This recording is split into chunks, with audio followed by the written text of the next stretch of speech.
ஒரு பெரிய பசுமையான காடு, திம்மா என்ற ஒரு மெதுவான, புத்திசாலியான ஆமை வாழ்ந்தது. மற்ற விலங்குகள் எல்லாம் அதை கைவிட்டுவிட, "மெதுவா நடக்கரே, பயனில்லை" என்று அடிக்கடி கிண்டலடித்து விடுவார்கள். ஆனால் திம்மா எப்போதும் அமைதியாக இருந்தது.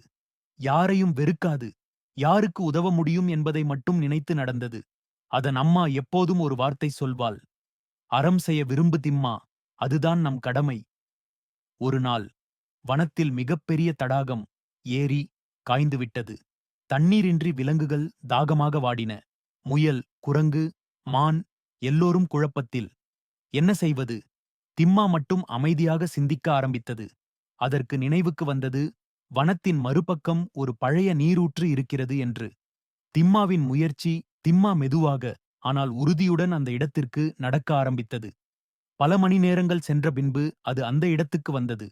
அங்குள்ள கற்களைக் கொண்டு ஒரு சிறிய வாய்க்காலம், சேனல் அமைத்து நீர் ஓடத் துவங்கியது. நீர் வந்தது. மெல்ல நீர் திம்மா அமைத்த பாதையில் ஓடி விலங்குகள் இருக்கும் இடத்திற்கு வந்தது. விலங்குகள் எல்லாம் ஆச்சரியத்தோடு பார்த்தன. முயல், குரங்கு, பாம்பு எல்லோரும் திம்மாவை பாராட்டினார்கள்.